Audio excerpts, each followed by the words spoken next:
네, 안녕하십니까. 야인 최병훈 전문가입니다. 네, 안녕하세요. 야인 김진환입니다. 요즘 이제 한참 더워지겠죠? 네, 맞습니다. 네. 더위는 일찍 시작해서 늦게 끝나는 것 같아요. 그런데 우리, 저는 썸머랠리를 많이 기대했는데, 썸머랠리는 이미 끝난 걸 느낌이 있고, 어떤 것 같아요? 근데 반등 이제 거의 전 머지 않았다고 보거든요. 한국장 같은 경우에. 예, 반등 보시면서 좀 미래 좀, 예, 밝다고 좀 보고 있습니다. 네. 엄청 뜨겁게 덥듯이 주식시장도 뜨겁게 달아올랐으면 좋겠습니다. 바로 종목 진단 시작하겠습니다.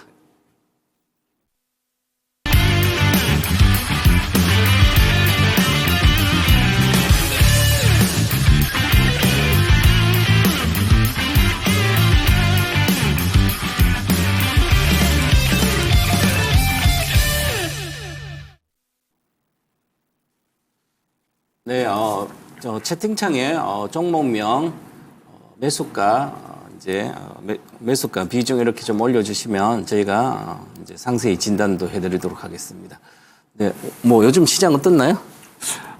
네. 지금 정말 어려운 것 같아요. 네, 아마 많은 저희 네. 개인 투자자분들, 우리 시청자분들 많이 좀 어려울 것 같습니다. 오늘 전일 미국장 봤을 때 엔비디아도 거의 7% 내리고, 상당히 분위기 안 좋았잖아요, 네. 선배님. 근데 안 좋았는데, 그래도 저는 오늘 장 초반에 그 시간에서 좀 반도체주들이 올라오더라고요. 네. AMD가 실적이 좋아서. 그래서 오늘 혹시나 했었는데, 정말로 반도체가 이렇게 강하게 또 가면서, 그간 또 강했던 또 방산 또 이런 조선도 좀 막판에 좀 내리고요. 화장품 같은 것들도 그렇고, 결국 아무래도 좀 증시의 자금이 좀 한정돼 있다 보니까 그것이 좀 한정적으로 흐르는 것 같습니다. 네. 한쪽에서 빠지면 또 다른 쪽으로 가고요. 네. 요즘 이제 이 재료보다 수급이 우선이다. 예, 그런 맞습니다. 우리 예. 이제 속담이 있는데 정식 격언이 확실히 재료가 좋아하더라도 누가 때리면 그냥 내려갔다가 네. 또 한 번에 사면 올라가고 그래서 우리 시장이 너무 체력이 좀 약한 것 같고요. 큰 손들에 의해서 그냥 네. 움직이는 것 같습니다. 그리고 개인들은 거기에 대응하려고 보니까 계속 단기 매매할 수밖에 없고 그래서 얼마 전에 우리 뉴스 보니까 거의 하루에 한 60% 이상 정도가 거의 단기 매매인 네, 것 같더라고요. 그래서 단기 매매를 잘 하려면 뭔가 기법을 갖고 있어야 될 텐데 이렇게 계속 가다가는 이제 물린 종목만 계속 늘어날 수도 있거든요. 맞습니다. 그래서 요즘은 이제 공부를 열심히 해야 될 것 같습니다. 제가 이제 일본이 잃어버린 20년, 30년 이렇게 갔었거든요. 90년도 초반부터 주식 시장이. 그런데 아베가 돈을 많이 풀면서도 그보다도 어르신들이 이제 주로 정권사 객장 가가지고 시세판이 아직 일본에 있거든요. 그래서 거기서 공부를 이제 공부 모임들이 어르신들이 많아가지고 퇴직하고 나서 공부를 열심히 해가지고 배당을 받기 위해서 은행 이자도 싸니까 거의 안 주니까 배당 받기 위해서 배당 관련된 주식을 쭉 사가지고 또 아베가 돈도 풀고 해서 여러 가지 정책을 써서 지금 일본의 어르신들은 돈이 넘쳐나거든요. 주식 한 사람 엄청 네. 넘쳐나는 걸 오랫동안 갖고 있어서 대용자가 몇 배씩 온 거 많으니까요.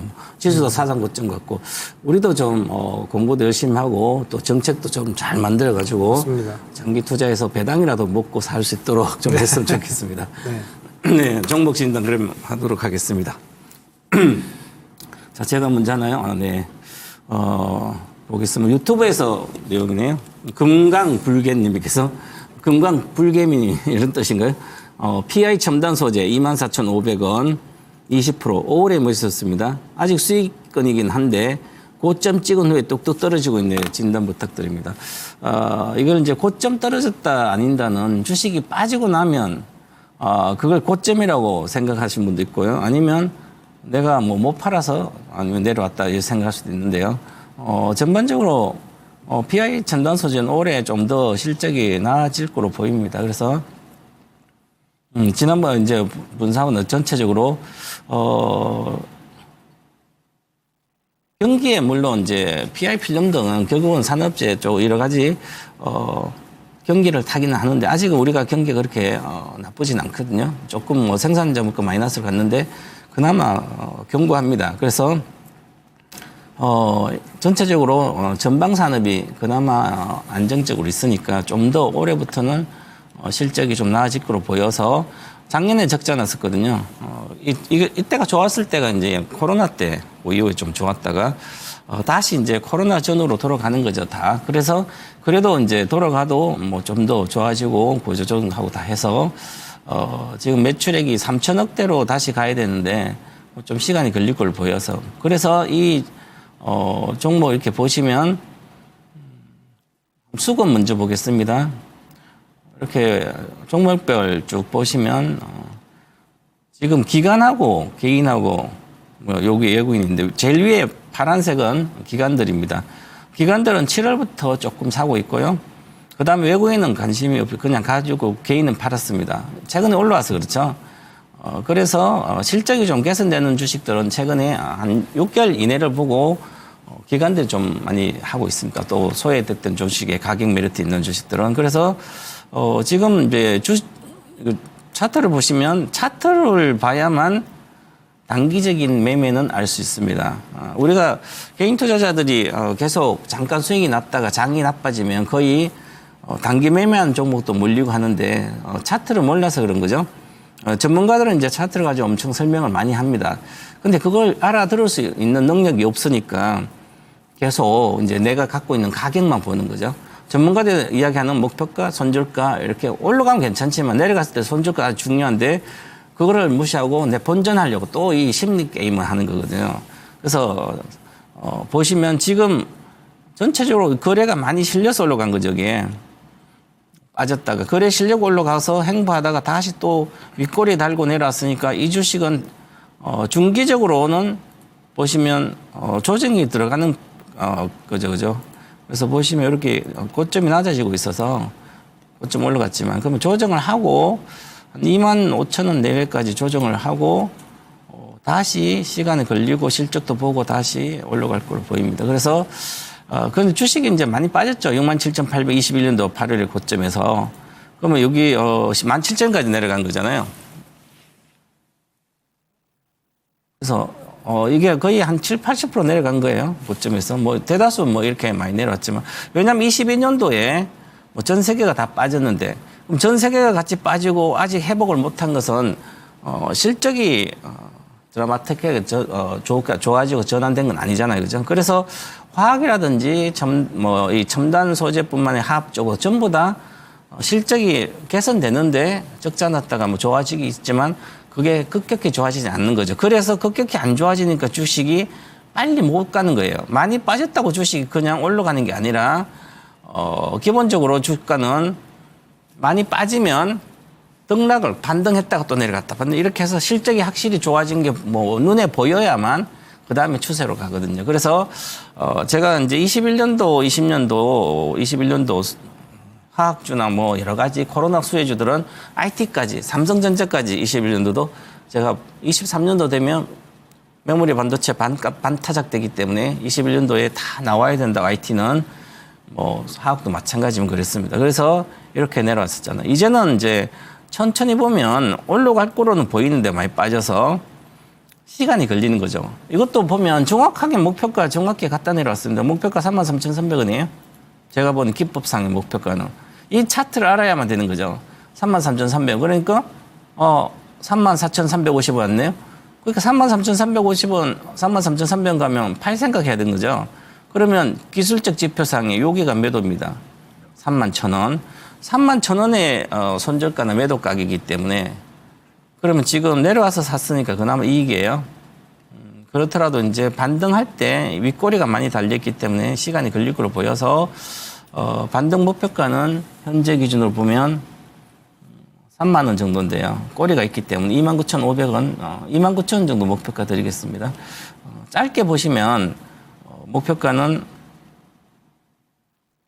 이렇게 위에 거래가 실려서 내려왔기 때문에 그것까지 못 가는 거죠. 그래서 기본적으로 29,000원 정도만 보면 이제 며칠 안에 반전을 해줘야 되죠. 그럼 거기서 팔고 나오시기 바라겠습니다. 손절가는 26,000원 이렇게 드리겠습니다. 네. 네, 다음은 유튜브 최종혜님께서 이렌시스 5,555원에 15% 비중으로 가지고 계십니다. 목표가, 손절가, 추가 매수 여부 진단 부탁드립니다라고 말씀해 주셨습니다. 아마 뭐 이렌시스 사신 게 결국에는 뭐 삼성 로봇 관련해서 사신 거 아닌가 합니다. 그렇죠? 뭐 다들 삼성 로봇 테마주로 알고 있죠. 근데 요 회사 뭐 하는 회사인지 아십니까? 다들 아마 모르실 거예요. 원래 뭐 이 회사 뭐 비대 노즐 같은 거, 뭐 모터 뭐 디지털 도어록 요런 거 부품 요런 이제 제조하는 회사입니다. 다들 모르시죠? 근데 요게 그러니까 왜 삼성 로봇 관련주로 편입이 되냐면 삼성 로봇 청소기에 요 감속기를 납품합니다. 작은 감속기를. 예. 그리고 이제 모회사가 이렌텍이지 않습니까? 그래서 이렌텍이 삼성전자 협력자지 않습니까? 협력사. 그래서 이렌텍도 예전에 뭐 삼성의 어떤 XR, 메타버스 관련주로 좀 움직인 이력이 있죠. 그래서 관련주로 해서 뭐 어떻게 보면 삼성전자의 로봇 하면 뭐 삼성전자가 지분 가지고 있는 레인보우 로보틱스, 그거보다 움직임이 뭐 상당히 강했습니다. 이렌시스가. 근데 최근 들어서 주가가 좀 부진하고요. 그 다음에, 삼성 로봇 관련해서 뉴스가 나와도 뭐 크게 움직임이 없어요. 한번 그냥 그 당일 뉴스가 뭔가 있으면 상승이 강하게 나왔다가 좀 내리는 그런 모습이 좀 나오고 있어요. 아무래도 로봇 섹터가 뭐 저도 기억합니다. 작년까지만 해도 반도체랑 그 다음에 이제 2차 전지 요게 이제 요 두 어떤 대표 우리 이제 주도주 섹터가 이제 좀 쉴 때 로봇이 또 치고 나오고 이런 식으로 해서 주도주 반열에 좀 오르고 했었죠. 근데 뭐 최근에 아시다시피 주도주가 화장품이나 방산, 조선 것들이 좀 올라오고요. 그 다음에 기술주 섹터에서는 뭐 크게 이제 부각이 좀 잘 안 되는 게 로봇입니다. 그래서 삼성전자의 또 이제 이 보핏 휴머노이드 로봇 관련해서 여러 가지 뉴스가 있어요. 그다음에 이제 공장에 또 투입된다는 그런 이슈도 있는데 관련해서 이제 뉴스가 이제는 좀 나오는 것도 뜸합니다. 예, 삼성 로봇 뉴스만 나오면 좀 움직임이 나오는데 그래서 그런 부분이 좀 크고요. 이게 뭐 적자 회사는 아닙니다. 계속 분기마다 뭐 이익이 한 10억 이렇게 20억 이런 식으로 나오는 회사기 때문에 뭐 재무적으로 아주 안 좋은 회사는 아니에요. 근데 지금 제가 차트를 띄워놨는데 뭐 보시다시피 추세가 계속해서 우하향 추세입니다. 그리고 다른 로봇주도 마찬가지거든요. 요거 레인보우 로보틱스 같은 것들도 그렇고 LG 쪽의 로보스타 모두 지금 로봇 관련주들이 다 엉망입니다. 그다음에 뭐 최근에 신규 상장했던 LG전자 쪽 뭐 엔젤 로보틱스 이런 것도 다 지금 추세가 안 좋고 이번에 좀 이슈가 있어요. 두산 로보틱스마저도 여러 가지 뭐 실적 이슈 이런 것들도 좀 있어서 좀 내려가는 모습이에요. 그래서 이런 로봇 섹터는 저는 감히 말씀드리는데 하반기 정도에 AI 어떤 칩 같은 게 탑재가 돼서 휴머노이드 로봇 관련해서 구체적인 어떤 로드맵이 좀 나오면서 움직임이 좀 나오지 않을까 합니다. 왜냐하면 제조업체들 있지 않습니까? 뭐 현대차도 그렇고 삼성, LG 이 세 개 업체, 여기에 현대차까지 모두 다 지금 뭐 하고 있습니까? 로봇에 투자하고 있어요. 엔비디아까지 저번에 이제 컨퍼런스 젠슨 왕이 로봇 데리고 나왔지 않습니까? 그래서 저는 AI의 어떤 다음 섹터는 좀 먼 미래일 수 있지만 로봇이라고 보고 있고 하반기에 한 번의 로봇도 좀 움직임이 나올 거라고 좀 보고 있어요. 그래서 중장기 투자를 만약에 하신다면 뭐 다들 뭐 보시는 레인보우 로보틱스 같은 게 낫고요. 그 다음에 요런 이렌시스 같은 경우엔 실적도 좀 별로고요. 물론 로봇주 전체가 다 실적이 좋은 종목들이 좀 없습니다만 실적이 좀 가시화되기에는 좀 시간이 좀 필요한 것 같아요. 로봇 섹터도. 그래서 뭐 상용화되고 이제 뭐 정말 공장에 투입되고 요 휴머노이드 로봇 정말로 이렇게 나와서 뭔가 우리 실생활에 어떤 쓰이기까지는 아직까지 좀 시간이 좀 걸릴 수 있다. 그리고 이렌시스 같은 경우에 삼성 그 로봇 테마주다. 완전히 테마주입니다. 이게 뭐 실적 같은 거 전혀 상관없고요. 근데 지금 차트 제가 여기 띄워놓은 거 보시면 제 차트로는 노란색 선인데 이 노란색 선이 21선이라 그래서 우리 뭐 대부분 얘기하시는 스윙선인데 여기를 지금 돌파를 못하고 있어요. 저번에 지금 7월 11일 정도 7월 12일 정도 금요일 날 반등이 요것도 아마 삼성 로봇 뉴스에 있었을 겁니다. 그 관련해서 움직임이 있었지만 그날 음봉으로 내려왔어요. 그래서 계속적으로 요 21선을 돌파를 못하고 있습니다. 예, 그래서 이런 부분을 감안했을 때 추세가 상당히 좋다가 21선 밑으로 오면 그거는 사도 돼요. 다시 이제 반등할 수 있는데 상승 모멘텀이 좀 없습니다. 로봇은 완전히 지금 소외된 그런 섹터이기 때문에 이게 반등하기까지 좀 시간이 좀 걸린다. 그렇게 보시면 될 것 같고요. 그리고 또 이게 이제 이런 종목들이 반등을 하기 위해서는 지금 역배열이죠. 역배열 상태에서 정배열로 좀 돌아서기 위해서는 하락 추세가 멈췄는데 지금 하락 추세가 멈추지 않았습니다. 그리고 이게 기울기가 좀 이제 누우면서 다시 우상향으로 고개를 틀 때 그 정도에 다시 저는 매수할 만하다고 보여지거든요. 그래서 지금 5,555원이시기 때문에 저는 그렇게 뭐 지금 나쁜 지금 평단은 아니라고 봐요. 그리고 삼성 로봇 관련해서 약간의 어떤 뉴스, 지금 뭔가 준비 중인 걸로 보입니다. 상반기 중에 뭔가 뉴스 나올 거라고 했는데 좀 안 나와요. 그래서 나쁘진 않으니까 요거 바로 매도 손절하시기보다는 뉴스 같은 게 한 달에 한두 번은 나오기 때문에 반등하면은 제가 봤을 때는 대략적으로 한 평단 정도는 올 거로 보여집니다. 5,600원은 나올 것 같거든요. 그래서 5,600원 평단으로 한번 튈 때 그때 전량 우선은 다 수익 실현하시는 것이 어떨까 합니다. 네, 다음 종목입니다. 유튜브에 박정민님께서 최면 전문가님 부탁합니다 했습니다. HD 현대 68,000원 10% 연말까지 보유할 겁니다. 진단 부탁드립니다. 그런데 연말까지 보유하신다고 그랬네요. 그래서 얼마 갈까 이런 게 궁금한가 봐요.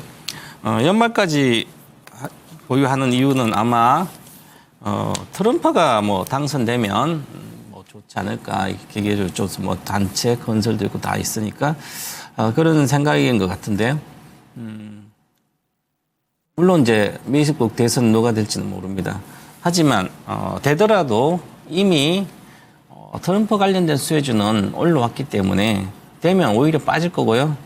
안 돼도 빠질 거고 그렇습니다. 그래서 저는 그렇게 보기 때문에 저는 거의 뭐 90% 이상 저는 해리스가 된다고 일단 보고 있습니다. 하지만 그건 가봐야 되니까. 요즘은 선거가 뭐 1% 차이 뭐 이런 식이기 때문에 우리나라 그렇지만 그래서 예측이 아주 어렵습니다, 사실은. 그러면 이제 이 HD 현대를 사신 이유가 아마 한국조선해양도 좋고 현대일렉트릭도 있고 지주사니까 그래서 사신 것 같은데 그러면 물론 이제 지금은 조선이 실적이 좋아지고 수주 받은 게 있으니까 앞으로 내년까지도 뭐 큰 문제 없고 2년 동안 앞으로 실적은 좋아요. 근데 실적이 좋다고 주식을 계속 갖고 있으면 안 되고 조선주는 수주 산업에 수주가 줄어들면 주가는 고가를 찍는 거죠. 아직 조선은 이제 한국조선해양을 뭐 대표적으로 보니까 한국조선해양을 보면 지주사는 죄송합니다. 지주사는 이제 밑에 자회사들 배당받고 사는 거죠. 자식들이 용돈 주고 그거 받아 사는 건 마찬가지처럼 그리고 여러 가지 상표권도 있고 있잖아요. HD라는 상표권을 쓰니까 그러니까 사실은 지주사를 처음부터 살 필요는 없는데 그래도 샀으니까 수익 중이니까 뭐 그렇지만 핵심적인 자회사 HD 현대의 핵심적인 자회사 그럼 고기가 잘 나가면 그것만 사도 됩니다. 그래서 항상 내가 선택을 해야 되는 거죠 하나씩. 물론 지금은 뭐 현대 한국조선 보면 HD 계열사들이 전부 다 자회사들이 실적이 좋은 때입니다. 이 산업재 쪽은. 그런데 이 산업재는 한번 고점을 딱 찍으면 한번 내려가면 손절선을 반드시 정해서 가야 됩니다. 자, 그러면 제가 먼저 한국조선해양에 대해서 한번 53만 원 최고가죠. 목표가는 25만 원입니다. 25만 원 이상 가면 전략 매도 해야 돼요. 조선주는. 왜냐하면 이때 당시 2000년도부터 시작해 조선이 엄청 갔죠. 거의 50배 가까이 갔는데 이때 당시는 서부 대개발해서 조선이 배를 거의 한 10년 정도, 7년 정도, 8년, 9년, 10년 동안 계속 발주를 했습니다. 중국의 서부 대개발 때문에. 그래서 했는데 그 수령이 지금 교체 수요, 이제 노후화돼서 배를 쓸 수가 없어서 교체 수요가 지금 있어서 조선업이 좋은 거예요. 조선업은 슈퍼 사이클이 아니라 저 과거에 예를 들어서 10만 대의 배가 있었다면 그게 노후화돼서 못 쓰니까 20년 되니까 못 써서 다시 교체를 하는 거죠. 그러면 서부 대개발 같은 그 정도의 수요를 없는 그게 아니기 때문에 교체니까 예를 들어서 10만 대 중에 3만 대 정도를 교체하는 게 거의 아무리 많이 해도 절반밖에 못 합니다. 자, 절반 정도밖에 교체가 안 되기 때문에 나머지는 필요가 없어요, 배가. 지금 뭐 원자재 실어나고 뭐 어디 뭐 땅 파고 해서 도시 개발하는 거 아니잖아요. 그죠? 그러면 이 과거에 50만 원 이 생각하면 주식 안 되는 거죠? 그러면 주가란 것은 교체 수요가 3분의 1이나 아니면 과거에 2000년도에 조선업의 교체 수요, 그 배의 교체 수요가 한 3분의 1이나 절반 정도 된다 하더라도 주가는 그러면 요 박스권 그렇게 50만 원의 절반 25만 정도예요. 자, 그럼 이 주식은 아직은 전혀 매도가 나오지 않고 있어요. 외국인들이 주로 막 사고 그랬으니까 현대일렉트릭은 이미 조정 들어갔습니다. 그럼 하나씩 산업재들 조정이 들어갈 거 보여요.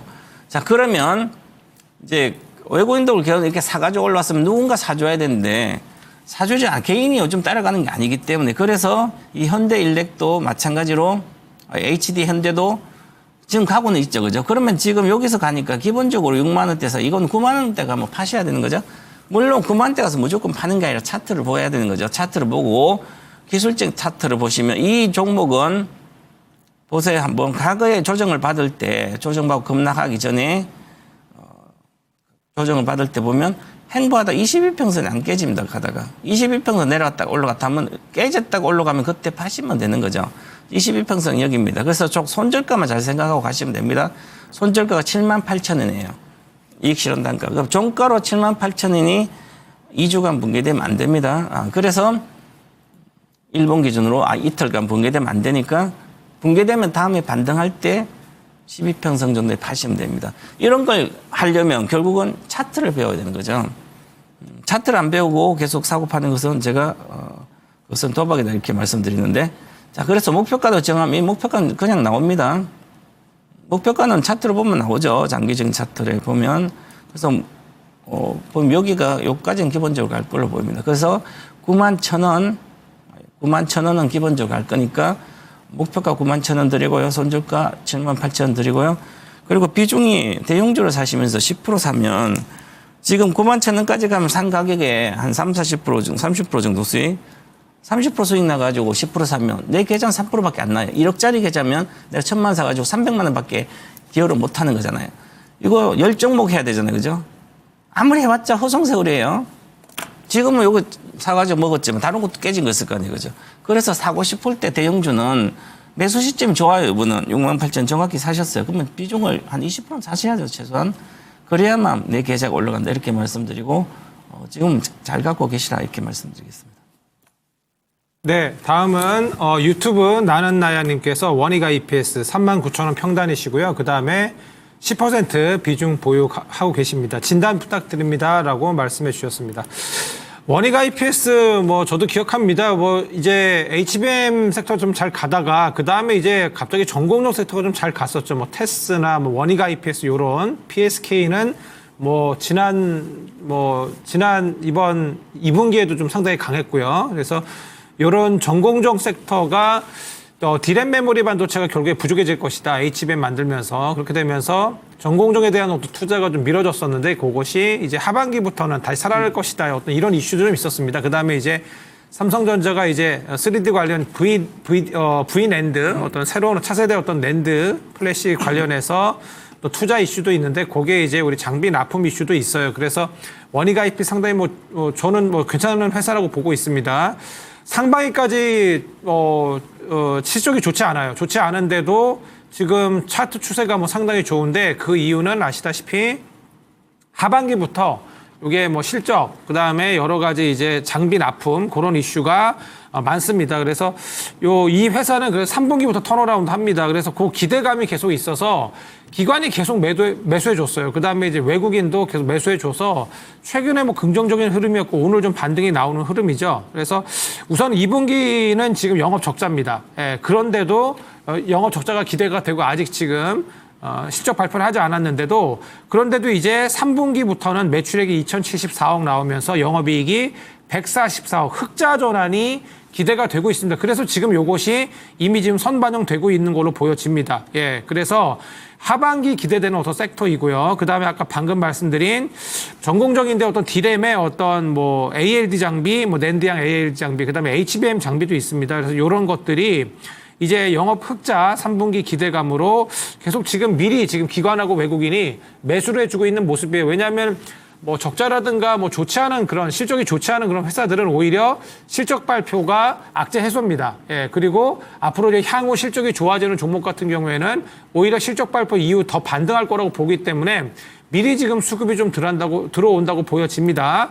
제가 지금 차트를 띄워놨는데 상당히 박스권이에요. 그렇죠? 지금 보시면은 제가 지금 아래선 33,000원 정도에서 최근 고점은 4만 원. 그 다음에 가장 좋을 때는 45,000원까지 나왔고요. 한번 주봉 한번 보시겠습니다. 주봉 보시면 엄청난 박스권이죠. 그죠?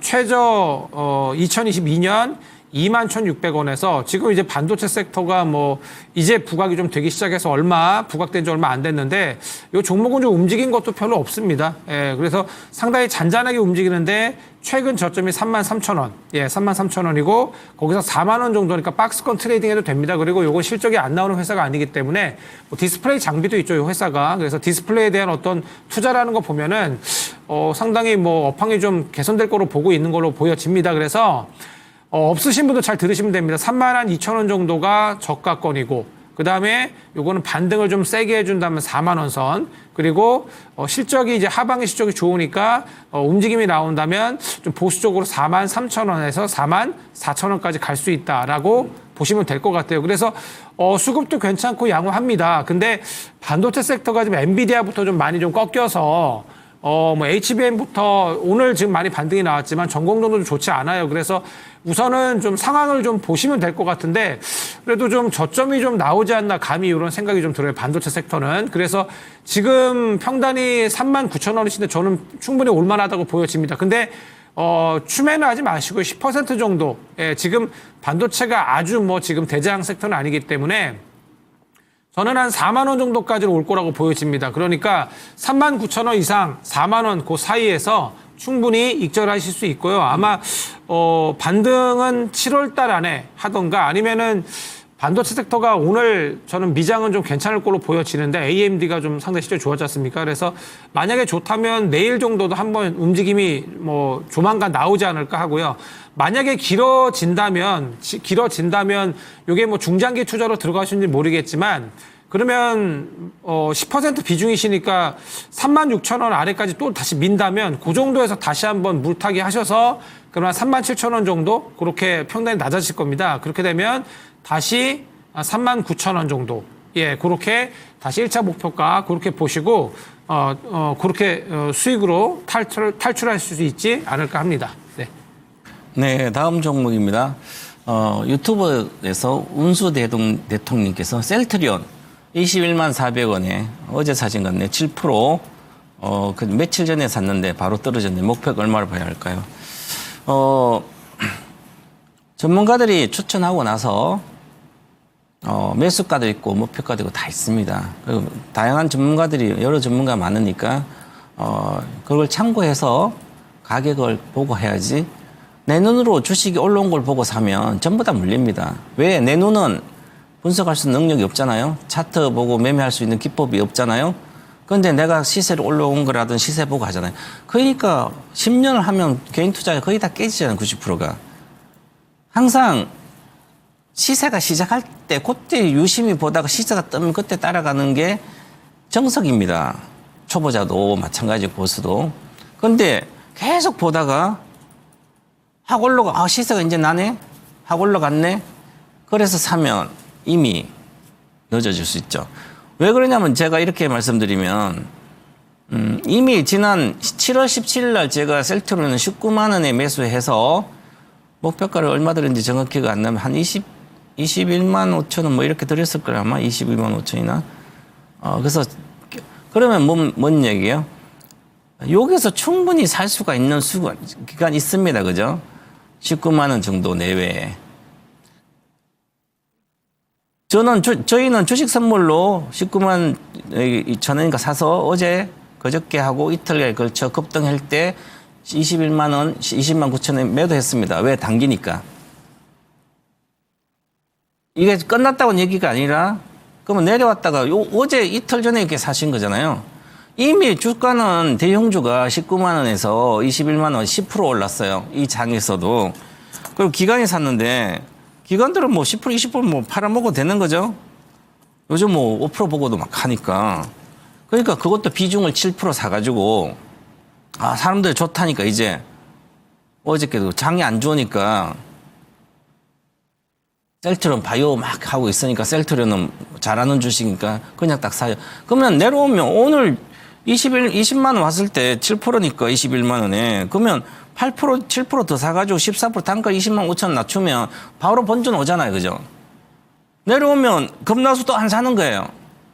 그래서 공부를 해야 되는 거죠. 매매를 하고자 하면. 이게 전문가들 때 뭐 진단해도 하지만 본인이 알아둘 수 있어야 되잖아요. 그죠? 그래서 그렇다. 지금은 뭐 문제는 없습니다. 가고 있으니까. 중기로도 그렇고 문제 없으니까. 지금 실적도 뭐 내년도 많이 좋아지고 전체적으로 좋아져요. 그런데 왜 실적도 계속 내년에 급증하고 좋아지는데 주가가 이게 지지부진할까요? 지난번 한번 갔다가 그걸 아셔야 되는 거죠. 과거에 요게 100배 온 주식입니다. 바이오 시밀러 사업을 시작해서 3,000원에 2008년도 9월인가 인수해가지고 코스닥 회사를 30만 원 왔으니까 딱 100배가 왔어요. 120배 정도, 130배 정도 왔는데 이 바이오 시밀리시드를 연 거지, 이 회사가. 우리나라에 없는 것을. 그래서 이 선도 회사고 1등 회사이기 때문에 새로운 산업을 와서 바이오 시밀러 우리나라의 제약 혁명을 일으킨 거예요. 그래서 100배가 간 거예요. 그러고 나서 10년간 그래서 2008년도잖아요, 여기가. 2018년도. 이게 2008년 10년 동안 걸쳐서 하나의 사이클. 그러면 시세 사이클은 여기서 끝난 겁니다. 2018년도. 큰 시세 사이클, 100배 가는 시세 사이클 끝났기 때문에 그러면 반의 반타작 같은 내려와서 올라가면 어떻게? 회복밖에 못 하는 거예요. 그죠? 그러면 초보자들은 절대로 여기서 주식을 사면 안 되는 거죠. 많이 빠졌다고. 저도 이때 당 2020 수탁이 말씀드렸어요. 2020년도하고 21년도 바이오 제약은 어떤 주식도 갖고 있지 말아라. 갖고 있으면 반의 반타작 된다. 앞으로 그때 21년도 사상 고점은 어떤 주식도 거의 특별한 거 빼고는 돌파를 못 한다. 새로운 시대를 대비하지 않는. 그래서 아직도 보시면 시즌은 다 이렇잖아요. 또 아직 못 갔죠. 그죠? 그래서 알테오젠, HLB 뭐 이렇게 완전히 특별한 회사만 사상 고점을 돌파했잖아요. 마찬가지 그죠? 그래서 이런 것은 이제 그 큰 시세가 나는 것보다는 어느 정도까지 올라갈 수 있다. 그래서 보고 1차적인 목표가는 22만 5천 원이고요. 그걸 다 이제 기술적으로도 마찬가지지만 이거 돌파를 한다면 여기 24만 천 원. 그럼 추세적으로 들어가겠죠. 그래서 장기적으로 뭐 내년까지 본다면 기본적으로 아마 28만 원 정도, 28만 원? 그죠? 28만 원 정도 내일까지는 충분히 내년까지는 갈 수도 있다. 그러면 내년까지니까 이건 테마블은 금방 갈 수도 있죠. 뭐 물론 실적주지만 이 제약 바이오 중에서 요 셀트리온은 바이오 시밀리가 제조업체나 마찬가지예요. 그 제조업체나 마찬가지이기 때문에 작은 이슈로 인해서 막 주가가 뭐 그냥 신약 개발 그런 식으로 안 움직입니다. 천천히 뭐 공장 지어서 실적 나오고 이런 식이니까 제조업체라고 생각하시면 됩니다. 그래서 생각보다 느리게. 그래서 그래도 지금 손절가 중요하다 그렇게 말씀드리겠습니다. 단기 매매인 걸로 보여요. 그래서 손절가는 19만 7천 원 종가 기준으로 붕괴되면 이틀 붕괴돼 있으면 손절해야 되고요. 20만 원 정도 내려오면 7%밖에 안 돼 물타도 될 걸로 보입니다. 보유하시고 목표가 단기 21만 5천 원 내년까지는 28만 원 드리겠습니다. 네, 다음은 제가 종목 상담을 하겠습니다. 유튜브에 사랑리님께서 넥센타이어 8,360원 평단이시고요. 10% 비중 보유하고 계십니다. 오랫동안 보유 중입니다. 호실적으로 오늘 상승했고 시간 외에도 상승했는데 어떻게 대응해야 할까 너무 어렵습니다. 조언 부탁드립니다. 라고 말씀해 주셨습니다. 현대차, 기아 상당히 갈 때 그때 타이어 쪽 많이 좀 움직임이 나왔죠. 예. 그래서 그때 왜 안 파셨는지 저는 좀 궁금하네요. 왜냐하면 중장기로 요거를 하시고 계신다니까 그때 충분히 어떤 수익권이셨을 텐데 좀 매도를 못 하신 게 좀 아쉽게 느껴집니다. 최근에 타이어가 왜 안 좋은지 아십니까?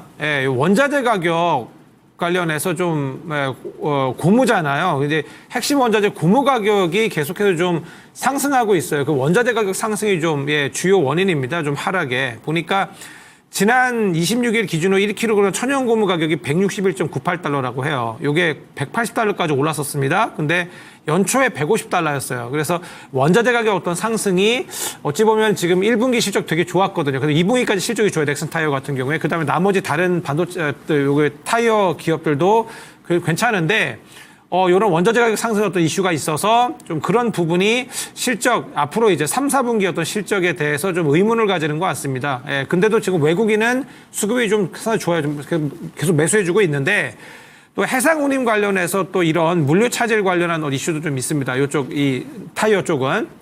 특히 뭐 넥센 타이어 같은 경우에는 유럽 매출이 좀 좋아 보여요. 유럽에서 이제 체코 같은 경우에 공장이 이제 생겼는데 유럽 2공장입니다. 근데 요것이 지금 이제 증설을 좀 해서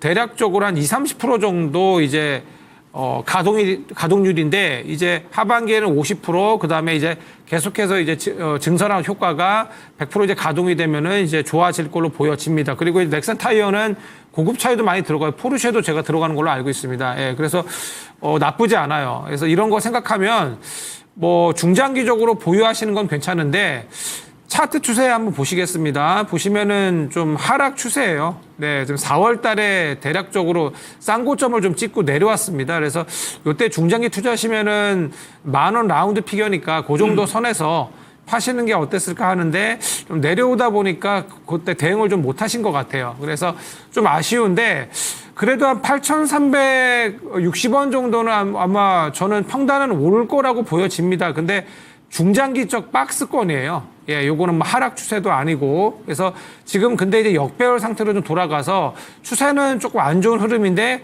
그래도 오늘 좀 살려주는 흐름이기 때문에 저는 대략적으로 이제 반등해 준다면 요선 8,300원까지는 충분히 반등할 걸로 보여집니다. 그리고 비중이 많이 크시질 않기 때문에 그리고 이제 앞으로 이제 유망한 그런 섹터가 많아요. 그렇기 때문에 물론 이제 전기차 섹터는 이제 SAV부터 해갖고 이제 타이어 교체 주기가 돌아옵니다. 그리고 하반기에도 아까 유럽 2공장 가동률 이제 상승권으로 좋아 보이긴 한데 추세가 아주 뭐 그렇게 좋아 보이진 않고요. 그 다음에 아까 방금 말씀드린 원자재 가격 이슈 좀 추적해 보시면 될 것 같습니다. 원자재 가격이 계속 오르면 이게 좀 반등이 그렇게 시원하지 않을 것 같아요. 그래서 우선은 평단 정도는 저는 분명히 올 거라고 보여지는데 8,300원 정도까지는 올 것 같습니다. 8,360원보다. 그래서 8,300원 정도 오시면 매도하시면 되고요. 비중이 좀 낮으시기 때문에 요 종목 만약에 7,000원, 760원인데 요 아래로 한번 눌러주면 또 한번 사셔가지고 평단을 한 8,000 초반대로 만들어 놓으시잖아요. 그러면 8,300원 정도 왔을 때 충분히 익절 가능하시고요. 8,300원 오는 시점은 아마 7월 달 아니면 8월 달 안에도 올 수 있으니까 그렇게 평단을 좀 낮추셔서 8,300원에 익절하시는 전략 그런 식으로 접근해 보시면 어떨까 합니다. 네, 이렇게 해서 이제 종목 진단 마쳐야 되겠습니다. 시간이 이제 이렇게 금방 흘러가네요. 저희가 준비한 히든 카드 보러 가시겠습니다.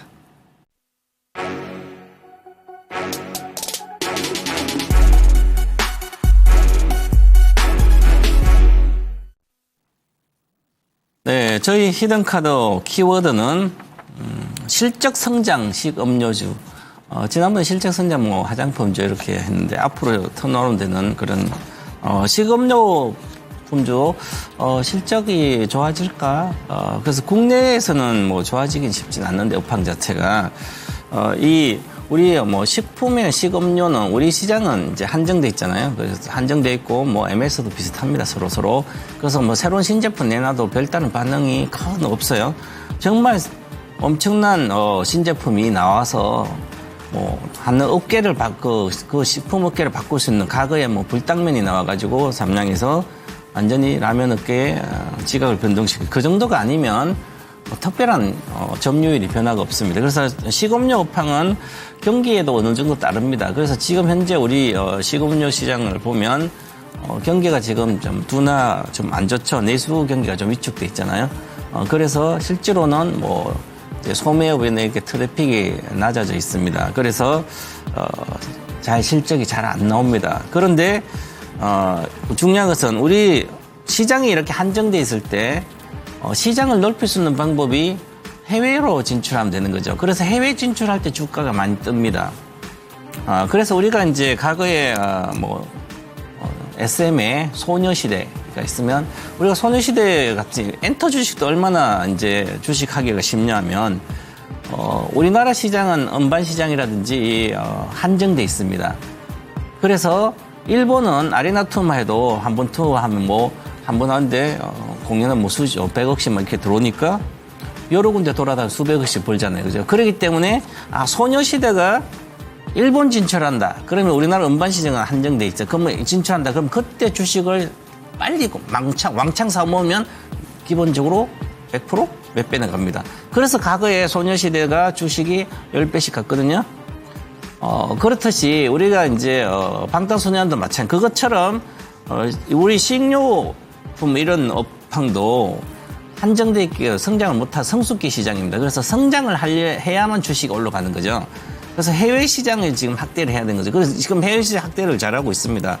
우리 뭐 선도에 사는 라면 쪽은 뭐 삼양사가 지금 삼양식품 하고 있고, 그리고 다른 우리 식품 기업들도 동남아부터 많이 진출하고 있습니다. 그리고 그래서 우리 K푸드도 다양한 K푸드 음료도 그렇고요, 소주도 그렇고요.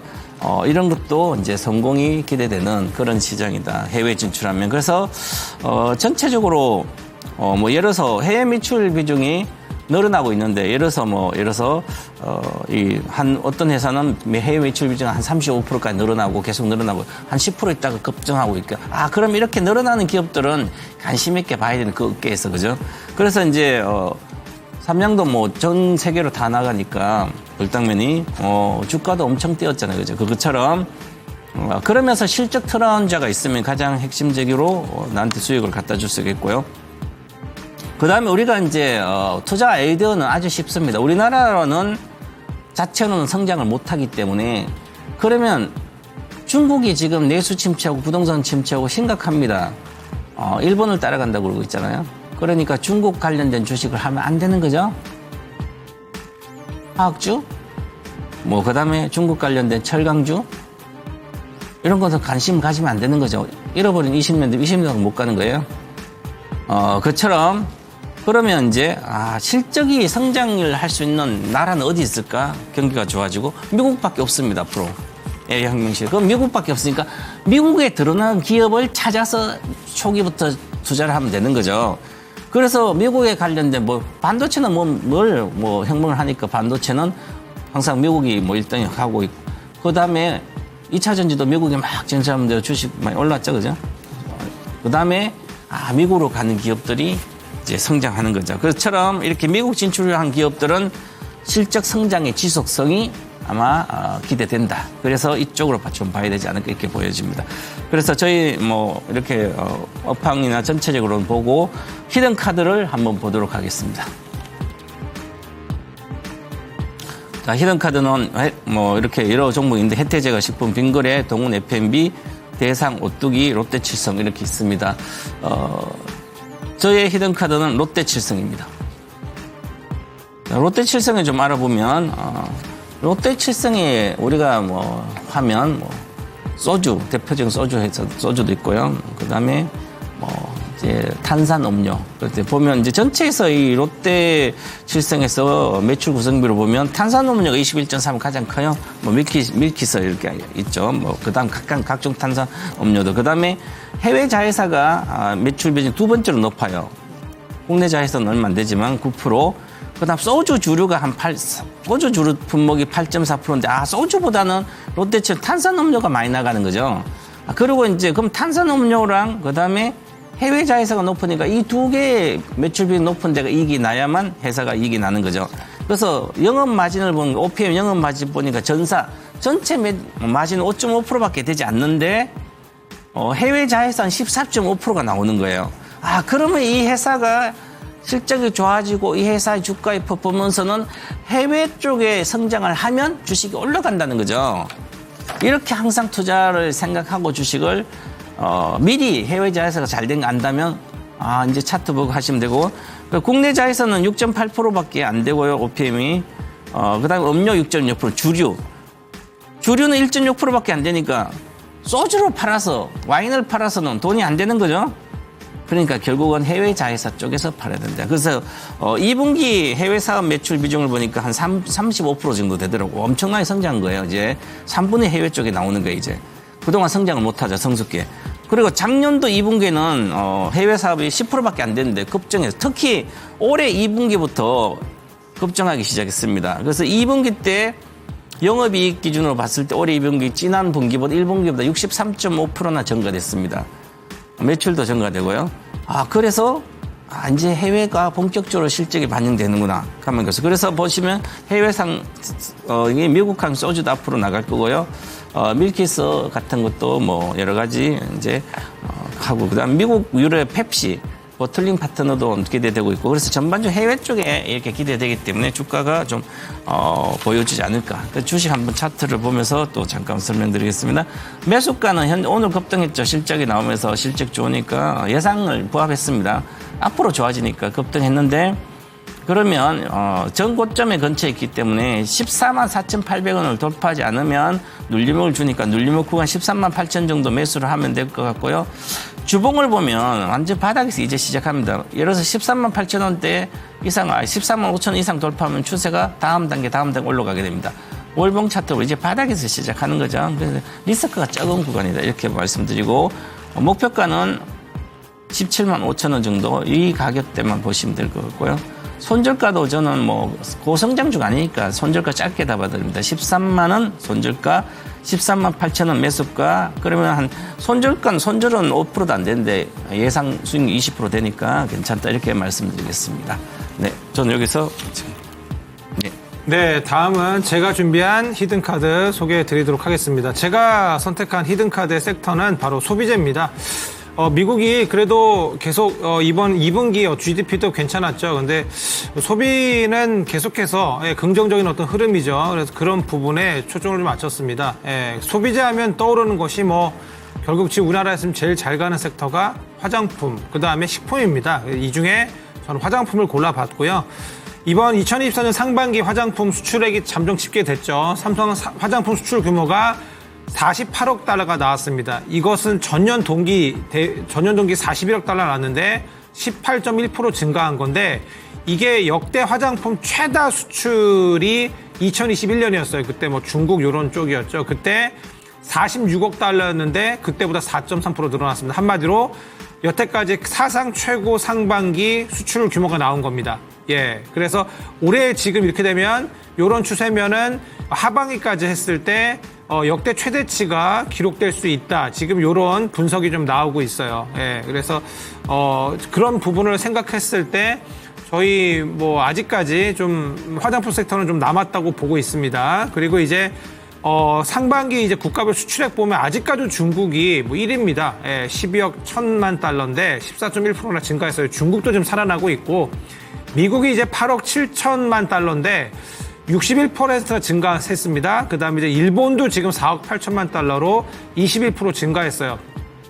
상위 10개국이 수출액 전체 76.4% 차지한다고 합니다. 즉 다시 말해서 지금 중국, 미국, 일본이 핵심으로 보시면 되는데 여기서 당연히 지금 단연 눈에 띄는 것이 뭡니까? 미국입니다. 미국이 61.8%나 증가했고요.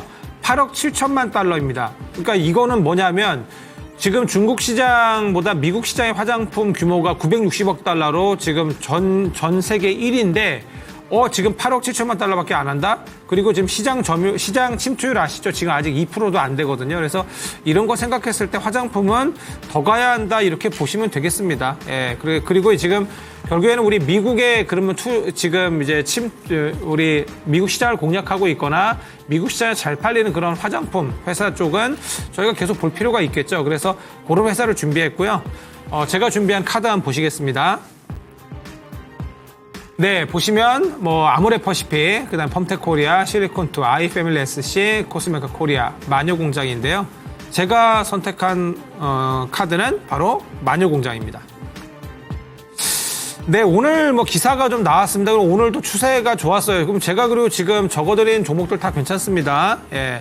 우선은 뭐 숫자가 중요하니까 바로 단도직입적으로 실적 얘기할게요. 실적은 올해 2분기 실적 지금 예상치입니다. 연결 매출 340억. 그래서 전년 대비 36% 정도 증가할 걸로 보여지고 영업이익은 66억 나와서 전년 대비 104%나 증가할 것으로 보여집니다. 그리고 영업이익이 좀 놀랍습니다. 뭐 19%나 나옵니다. 반도체도 아닌데. 그래서 이런 부분을 봤을 때 분기 최대 실적이 전망된다고 합니다. 그래서 그것 때문에 지금 이미 반영을 좀 하고 있고요. 그다음에 화장품은 CNC 인터내셔널이 금요일에 실적 발표가 있는데 이제부터 화장품은 실적 발표가 매주 있습니다. 그래서 실적 시즌이기 때문에 실적을 우선은 체크를 해보시면 되겠고요. 그 마녀공장 같은 경우에 국내 그다음에 해외 모두 이제 고른 성장세가 지금 눈에 띄는 그런 회사입니다. 수익성이 개선되고 있고요. 가격이 좀 저렴합니다. 그래서 클린 그다음에 기능성 뷰티 이런 화장품들이 주력이고요. 특히 이제 클렌징 제품으로 다 아실 겁니다. 클렌징 제품이 한 53%나 매출의 53% 담당하고 있고요. 그리고 제가 방금 말씀드린 미국 채널 요 확장이 핵심 키워드입니다. 지금 이제 코스트코에 입점을 합니다. 그래서 코스트코에 매장 지금 300곳에 이미 입점을 지금 했습니다. 근데 요것이 이제 미국 이제 대표 화장품 멀티숍, 그 얼타 뷰티 아시셨습니까? 그래서 얼타에도 온라인 그리고 600여 개 오프라인 매장에 입점을 지금 완료를 지금 했습니다. 그래서 저희 오프라인에 지금 많이 지금 안 들어가 있는데 오늘 지금 나온 뉴스에서도 요 이제 마녀공장의 이제 클렌징 오일 요런 것들이 지금 핵심인데 그게 이제 사진 찍힌 게 코스트코 입점해서 그것도 좀 오늘 뉴스에 나왔어요. 그래서 이런 부분 봤을 때 이제 앞으로 기대가 되죠. 오프라인에서 특히 이제 코스트코에 입점했다는 얘기는 뭔가 좀 인정받은 어떤 느낌이 좀 있죠. 그래서 오프라인 어떤 매장의 어떤 확장 이런 걸 보시면 되겠고요. 그래서 이게 미국에서 이제 전년 동기 대비 매출이 이제 3배 이상 성장할 걸로 전망이 됩니다. 그래서 2분기가 다가 아니다. 그렇게 보시면 되겠고요. 이제 국내 매출도 161억이고 해외 매출이 179억입니다. 그래서 전년 대비 37% 증가하는데 결국에는 그 해외 매출 이 부분이 좀 이제 저희가 좀 주목해봐야 되는 부분이고요. 그다음에 마녀공장은 이제 다음 달 그다음에 이제 오는 11월 이제 대만 각각 캐나다 코스트코 입점할 계획이고 이것으로 인해서 하반기 글로벌 채널 확대가 이제 저희 지금 투자 포인트입니다. 이런 부분 보시면 되겠고요. 이게 끝이 아닙니다. 중국 그다음에 이제 프랑스나 스페인과 같은 유럽 이런 부분에 입점 협의가 진행 중이라고 합니다. 그래서 계속해서 이제 온라인 매장 특히 이제 오프라인 이제 침투율이 좀 없었는데 오프라인에 특히 코스트코에 입점한다는 것이 핵심이다. 코스트코 입점도 지금 전부 다 한 것이 아닙니다. 올해 코스트코 입점 매장을 300여 개인데 지금 입점한 게 400여까지 늘리는 것이 목표라고 합니다. 그래서 이런 부분 보시면 괜찮아 보여요. 특히 이제 아마존 클렌징 부분에서 베스트셀러로 이제 올라왔습니다. 지금 클렌징 크림이 제가 유명하다고 했지 않습니까? 뭐 그런 부분들 보시면 되겠고요. 뭐 토너, 세럼, 선크림이 또 핵심인데 이런 것들 스킨케어 제품을 좀 줄여가고 있기 때문에 앞으로 좀 좋아 보입니다. 근데 주의할 점은 이제 일본에서의 조금 채널이 좀 부진하다 보니까 좀 좋지 않은 부분. 그다음에 소비가 이제 금리 인하 어떤 이슈도 있고 여러 이제 소비가 좀 줄수 어떤 이슈가 있는데 그런 부분보다는 오히려 어떤 제가 지금 말씀드린 채널 확장 같은 것들에 초점을 맞추면 어떨까 하고요. 그래서 올해 실적도 결국 매출 1,300억에 영업이익 234억 나와서 영업이익은 전년 대비해서 47%나 증가할 것이고 영업이익률이 한 18% 정도 유지할 걸로 보여집니다. 그래서 상당히 긍정적으로 보시면 되겠고요. 매수가는 25,700원 오늘 종가 그냥 이야기 드립니다. 요거 아래로 사시면 되겠고요. 목표가는 28,500원이 우선 1차 목표가고요. 손절가는 의미 없다고 보지만 제시해 드립니다. 22,000원 제시해 드립니다. 네, 오늘 전문가님 혹시 네. 예. 지금 이제 미국 장이 30분 동안 열고 있는데 반도체가 10%씩 올라가고 있습니다. AMD를 필두로 해서 엔비디아도 10%, 브로드컴도 8%, 테슬라까지 올라가고 있고 그래서 기술적 반등 구간이 있어서 편안한 밤 되시기 바라겠습니다. 저는 이제 1월 저녁에 늘 동방문서 1등도 TV라고 유튜브 채널에서 장기 투자 관련된 뭐 강의하고 여러 가지 하니까 와서 좀 보시기 바라겠습니다. 네, 그러면 오늘 준비한 저희 프로그램은 여기까지 하겠습니다. 다음 주에 뵙겠습니다. 감사합니다. 감사합니다.